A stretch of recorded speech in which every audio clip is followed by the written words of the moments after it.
তোমার ভাই সে কিন্তু বিয়েতে কোনোভাবে জড়ায়নি, কিচ্ছুটি করেনি সে। আমি তো শুনলুম কাল নাকি এখানে এসে খুব হম্বিতম্বি করেছে, ওই বৌমা বন্ডে নাকি সে সই করেছে বলে ওকে খুব চাপে রেখেছে, থানা পুলিশ করবে বলছে পরাগ। শিমুল যদি সইটা না করতো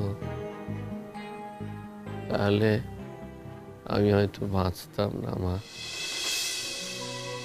আমি তোমার বৌমার উপরে যত অত্যাচারই করি না কেন, তোমার বৌমা কিন্তু সেসব কথা মনে রাখেনি। ও এইরকম অবস্থায় এত বড় ঝুঁকি নিয়ে আমাকে বাঁচিয়েছে। মা তুমি আমাকে সামলাতে দাও মা। আমি রক্ত মাংসের মানুষ, তো একটা মানুষ এক জীবনে কতটা খারাপ হতে পারে বলো তো। আমি যখন মৃত্যু শয্যায় ছিলাম তখন শিমুল আমাকে সেখান থেকে বাঁচিয়ে এনেছে। তারপরে আমি বুঝতে পেরেছি শিমুলের আমার জীবনে অবদান কতটা। কোনো অবদান না, যে কেউ হলেই আমি এই কাজটাই করতাম। হ্যাঁ শিমুল, যে কেউ হলেই তুমি এটা করতে, কিন্তু আমি তো আর যে কেউ নই শিমুল।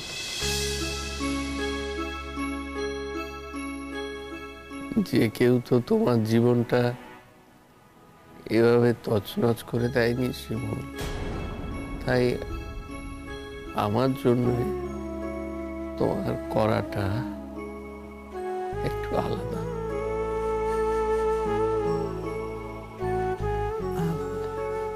থাক বাবা, উপরে আগে সমস্ত কথা এখন থাক দেখি, পরে এই সমস্ত কথা বলুক্ষণ। আমি ভাবছিলাম কি কাল তো তোমায় বাড়ি নিয়ে যাবে,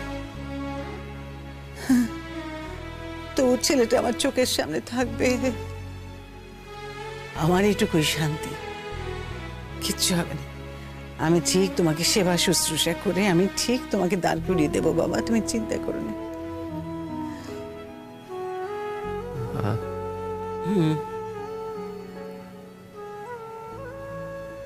তুমি আমাকে দাঁড় করাতে পারবে না মা?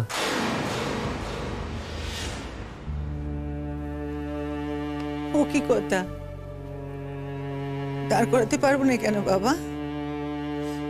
তোমার কিচ্ছু হয়নি, দেখো না এই তো কত কথা বলতে পারছো না, ওই গলাটা একটু দুর্বল আছে, ও সব ঠিক হয়ে যাবে, তুমি 7-10টা দিন সময় দাও। বলি কি, সেবা শুশ্রূষায় তোমার মায়ের কিন্তু খ্যাতি আছে। হ্যাঁ দেখো না, আমি ঠিক যত্ন আত্তি করে তোমায় আমি সুস্থ করে তুলবো, তুমি দেখো। আমার পাটা আর কোনোদিন ভালো হবে না মা।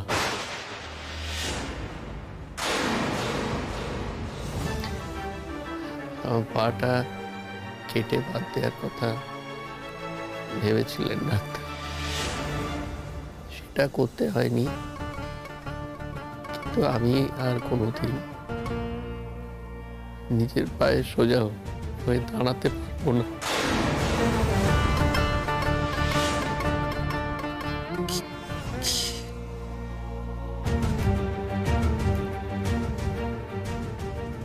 কি বলছিস পরাগ? ঠাকুর এত বড় সর্বনাশ করলেন না?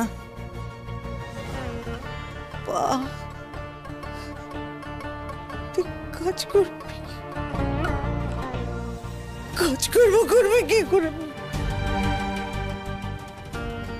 মা মা প্লিজ মা, এখানে এইভাবে কান্নাকাটি করো না, তোমার ছেলের কিন্তু মনের উপর চাপ পড়তে পারে।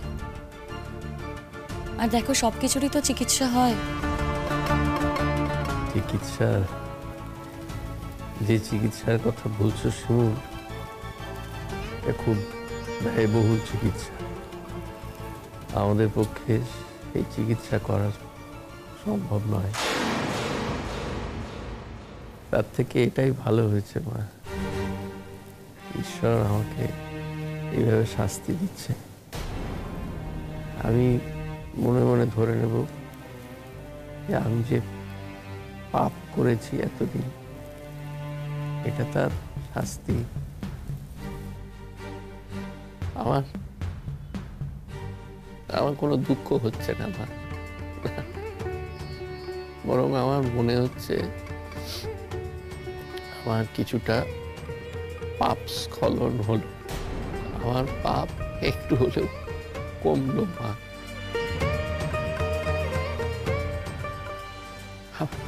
স্বস্তি হচ্ছে। মা মা এইভাবে কান্নাকাটি করো না। কান্নাকাটি করছো কেন? বৌমা, আমার পরাগ যদি আর সত্যি সত্যি হাঁটতে না পারে তাহলে কি হবে? কি মা এমন কথা কিন্তু কেউ এখনো বলেনি যেও হাঁটতে পারবে না। এটা বলার এখনো সময় আসেনি। হ্যাঁ, এখন হয়তো হাঁটতে পারছে না, চিকিৎসার মধ্যে দিয়ে গেলে হয়তো সবটা ঠিক হয়ে যাবে। আমি ডাক্তারবাবুদের সাথে কথা বলবো। আর নিতান্তই যদি হাঁটতে না পারে, তারও তো অনেক ব্যবস্থা আছে, হুইল চেয়ার আছে, আরো কত কি আছে যাতে মানুষ হাঁটতে পারে। তুমি চিন্তা করো না। বৌমা, যে এত ভরসা আমাকে দিচ্ছ তুমি, এই কথাও তো ঠিক। তুমি তো আর থাকবে না আমার কাছে, তুমি তো চলে যাবে। কে দেবে এত ভরসা তখন? আমার কেউ নেই। বিপদে ফেলে চলে যাব না। বাড়িতে থাকি না মানে এই তো নয় যে যোগাযোগ বিচ্ছিন্ন হয়ে যাবে। বিপদের দিনে আমি ঠিকই পাশে থাকবো। তোমরা আমাকে এত ভালোবাসা দিয়েছো, তুমি আমাকে এত ভালোবেসেছো মা। আর আমার পুতুল দি, সে তো আমার জন্য জীবনও দিয়ে দিতে পারে। এগুলো তো আমি কোনোদিনও ভুলবো না। তাই বিপদের দিনে আমি তোমাদের পাশে আছি।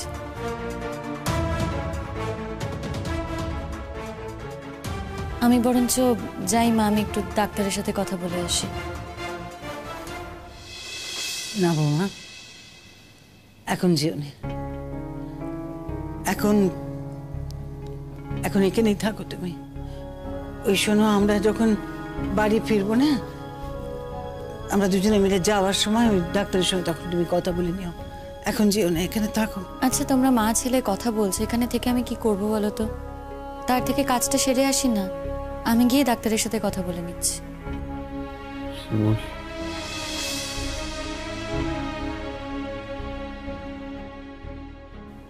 শিমুল, আমি জানি আমি তোমার জীবনে অনেক অন্যায় করেছি, অনেক অপরাধ করেছি। তাই তোমার কাছে আমি ক্ষমা চাই না। তার কারণ আমি তো ক্ষমার যোগ্যই নই। শুধু আমি চাই তুমি তোমার বাকি জীবনটা ভালোভাবে কাটাও। তোমার জীবনে যাকে তুমি তোমার যোগ্য বলে মনে করো, তার সঙ্গে তুমি বাকি জীবনটা কাটাও। আমি তো জানি শিমুল, আমি কোনোদিনই তোমার যোগ্য ছিলাম না। সেটা আমি যেদিন থেকে বুঝতে পেরেছিলাম,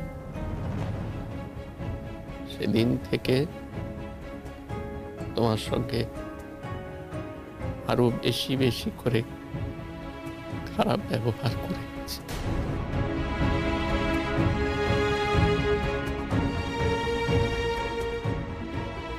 শিমুল, আমি না মানুষ হিসেবে খুব নিকৃষ্ট একজন মানুষ। তোমাকে স্ত্রী হিসেবে পাওয়ার কোনো অধিকার আমার ছিল না।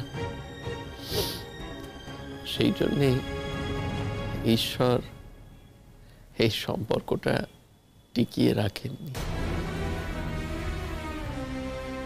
আমি তোমার এত ক্ষতি করেছি, এত ক্ষতি, তার জন্য ঈশ্বর আমাকে ছেড়ে দেবেন তা তো হতে পারে না।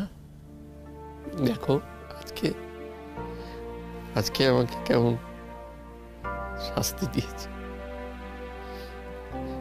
শিমুল। আমি যদি আর কোনোদিন উঠে না দাঁড়াতে পারি, আমি যদি কোনোদিন আমার পায়ে হাঁটা চলা না করতে পারি, তাহলে আমি খুব খুশি হব। আমার মনে হবে যে আমি আমার কৃতকর্মের শাস্তি পাচ্ছি।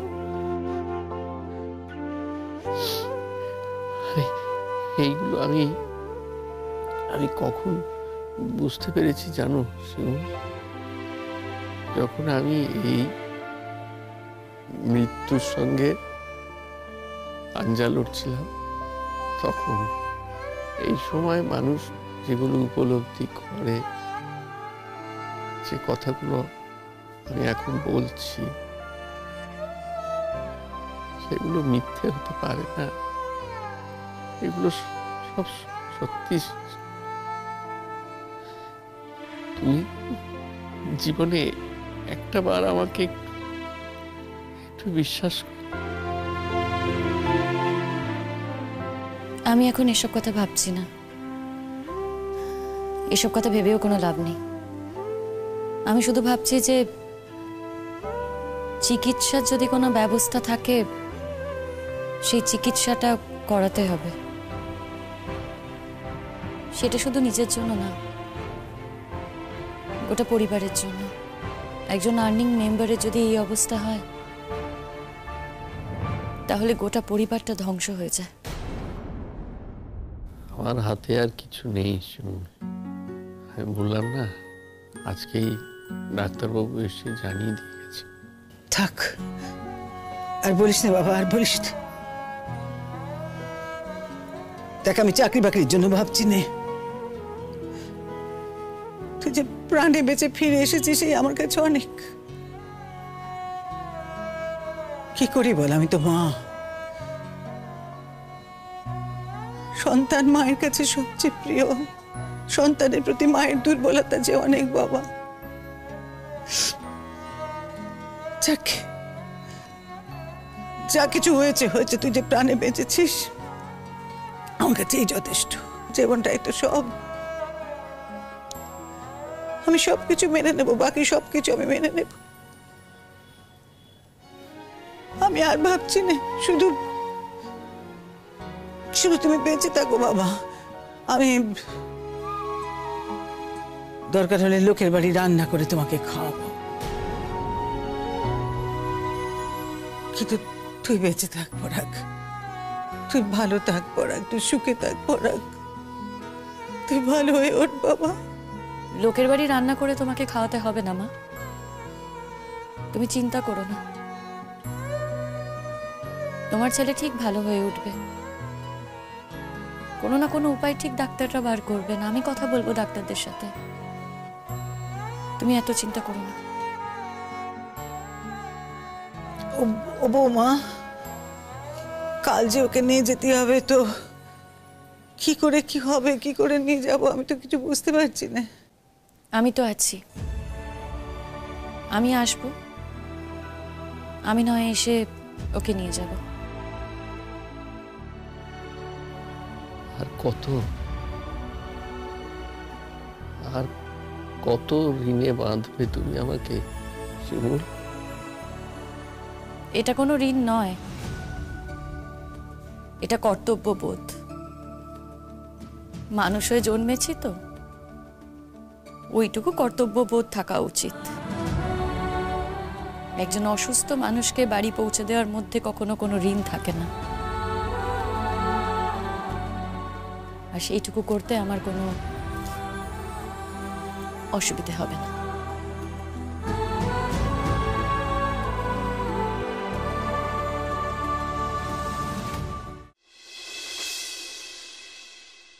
তাই শোন, তোকে আজকে সবটা খুলে বলতেই হবে। কি বলবো? বলবি। এতদিন ধরে তো চন্দন সম্পর্কে অনেক কথা তুই বলেছিস, এটা ওটা সেটা, সব থেকে বেশি ভোকাল চন্দন সম্পর্কে তুই হয়েছিস। তাই বলতে হবে যে চন্দন কি করেছে যার জন্য এত কথা। বুঝতে পারছি না তো। আর আরেকটা জিনিস আমি কয়েকদিন ধরেই দেখছি, চন্দনেরও যেন ওর প্রতি একটা অ্যালার্জি। অদ্ভুত, ওর সম্পর্কে কোনো কথা হলেই বিরক্ত হয়, ইরিটেটেড হয়। আবার কদিন ধরে আমাকে এটাও বলেছে যে ওকে বলো এতদিন ধরে এখানে আছে, এখানে এবার যেন চলে যায়। হ্যাঁ, এটা তো বলবেই, সেটাই তো স্বাভাবিক। স্বাভাবিক মানে? না না, বলতে হবে বলে কোনো কথাই হতে পারে না। চন্দন এই ধরনের কথা বলারই ছেলে নয়। তুই তো ওকে আমাকে চেনাবি না। সরি টু সে, তুমি এখনো চন্দনদাকে চিনতেই পারোনি। আমি চিনতে পারিনি। ছেড়ে দে না শিমুল, কি দরকার তোর? তো এমনিতেই অনেক স্ট্রেস যাচ্ছে এখন। না না না না না না, ছেড়ে দেওয়ার আর কোনো প্রশ্নই উঠছে না। আর আজ যদি শিমুল আমাকে ছেড়ে দেয়, আমি তো শিমুলকে ছাড়বো না। আর চন্দন তো বলছিল কি রাগ চন্দনের ওর ওপর। স্বাভাবিক, খুব স্বাভাবিক। হঠাৎ করে কোথাও কিছু নেই, দেখলাম পরাগের কাছে গিয়ে ভিড়ছে। পরাগের জন্য প্রচন্ড দরদ উঠলে উঠছে। কেন গো? এতদিন ধরে শতদ্রুকে ওয়েট করিয়ে রেখেছে, শতদ্রুর বিয়েটা ভেঙে গেল, শতদ্রুর গোটা জীবনটা শেষ হয়ে গেল। কি করছে শিমুল? শতদ্রুর ভালো মানুষের সুযোগ নিচ্ছে ও। আর এই জন্যই তো চন্দনদা বলে দরকার নেই তো, ওর সঙ্গে আর কোনো রকম যোগাযোগ রাখার দরকার নেই তোমাদের। তাই নাকি? চন্দনদা এই কথা বলেছে? প্লিজ আমাকে একটু চন্দনদার সাথে মুখোমুখি কথা বলতে দেবে? না, আমি কথা বলতে দেবো না তো। আমি তো চাই না মুখোমুখি তোদের কোনো তর্ক বিতর্ক হোক। আমি কি সেটা চাইবো? আমি তোকেও যেমন ভালোবাসি, তেমনি চন্দনের সেন্টিমেন্টের জায়গাটাও তোমাকে বুঝতে হবে। ওর সেন্টিমেন্টের দাম দেওয়া মানে কি? চন্দনদা ঠিক যেটা বলবে সেটাই তুমি করবে, তাই তো? না, সেটা তো বলা হয়নি তোকে। বিপাশাদি, আমরা না তোমার সাথে একটা বাত করতে চাই, पर ঠিক সে বল নেই পা রে, इसलिए। কি এমন কথা রে? না বলতে পারার কি আছেটা কি? আমাকেই তো বলবি। না বলার মতো কি কথা বলবি? তো আমার সম্পর্কে ভুলভাল কিছু বলবি না, চন্দন সম্পর্কে বলবি। কি ভুলভাল কথা বলবি? যা ইচ্ছে তাই বলবি, সেটা মেনে নেবো? তুই ভাবছিস কি করে যে তুই যা ইচ্ছে তাই চন্দনের সম্পর্কে বলবি সেটা মেনে নেবো? আমি মানবো না। কি মানবে না তুমি? চন্দনদার একটা বিয়ে আছে, বউ আছে, বাচ্চা আছে।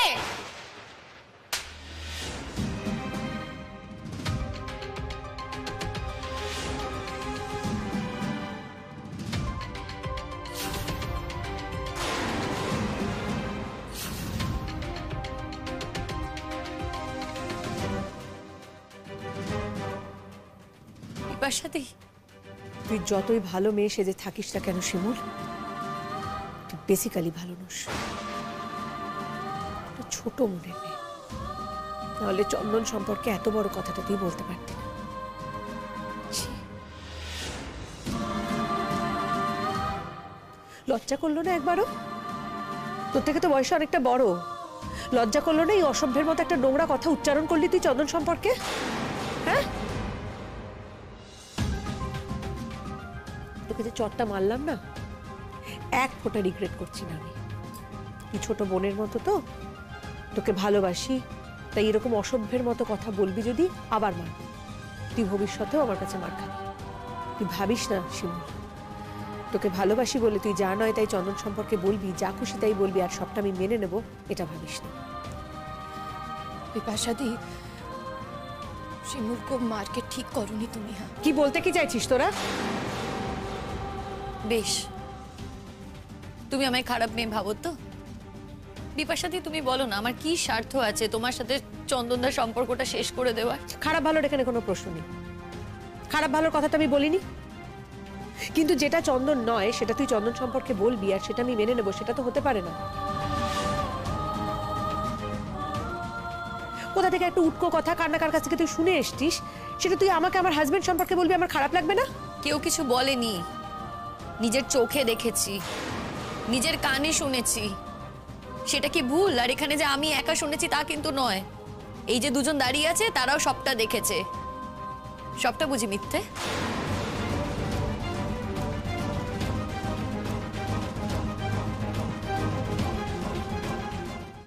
বলতে চাইছিস তুই? কি বলতে চাইছিসটা কি? কি দেখেছিস তোরা? কি দেখেছিস? কি দেখেছো গো সুচরিতা দি? চুপ করে থেকো না, কি কি দেখেছো আমাকে বলো। আচ্ছা থাক না এখন এইসব ঝামেলা। কেন সুচরিতাদি কেন থাকবে? কেন এড়িয়ে যাচ্ছ? সত্যি কথা বলতে পারছো না? দেখো, তুমি যদি সত্যি বিপাশাদিকে ভালোবাসো, সত্যি কথাটা বলো। বলা উচিত, ও আমাদের বন্ধু। শেষে তুমি অন্তত বলো। হ্যাঁ বিপাশা দি, শিমুল जो বলছে না वो सच আছে। কি সচ আছে? কি বলছিস তোরা? এটা দেখছি চন্দন এতদিন ধরে যা বলেছে সব ঠিক। আমাকে বারবার বলতো তুমি এই যে এত লোকের সঙ্গে মেলামেশা করো, এত লোকের সঙ্গে হাহাহি করো, তোমার এই ওভার ফিল্ডিং নেচারটা মোটেও ভালো নয়। তুমি হারে হারে টের পাবে কি বিপদ হবে তোমার। ঠিক দেখছি আমি তাই হচ্ছে। আমি ওকে ইগনোর করতাম এতদিন ধরে, ভাবতাম যা ভুলভাল বলছে, কিন্তু দেখছি না, যা বলেছে সবটা সত্যি। দিনের পর দিন ধরে ওকে আমি ইগনোর করে গেছি শুধু তোমাদের জন্য, তোমাদের জন্য। তোর হাজবেন্ডের ক্রাইসিস বলে আমি প্লিজ এই কথাটা বলো না। আমি তো তোমাকে বলিনি বিপাশাদি তুমি আমার সাথে চলো। তুমি নিজের উদ্যোগেই গেছো।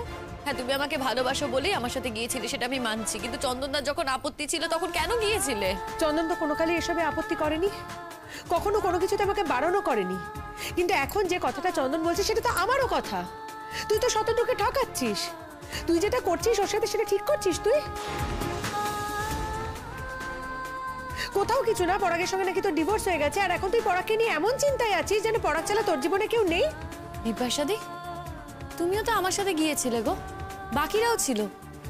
কই সেই সময় তো তুমি আমায় এই কথা বলনি। না বলিনি, কারণ আমি ভেবেছিলাম পরাগের অত বড় একটা অপারেশন হয়েছে, ওই রকম একটা মেজর অ্যাক্সিডেন্ট থেকে ও ফিরে এসেছে, তাই জন্য তুই ওকে হেল্প করেছিস। এবার ঠিক আছে, ও বেঁচে ফিরছে, ও সুস্থ হওয়ার পথে আছে, তুই তো থেমে যাবি না? তুই তো শাশুড়িকে নিয়েও গেলি হসপিটালে ওকে দেখতে। তা কি করতাম আমি? কে নিয়ে যেত ওনাকে? ওনার ছোট ছেলে তো এসবের মধ্যে ভিড়ছেই না। ওই ভদ্রমহিলাকে আমি একা একা ছেড়ে দিতাম?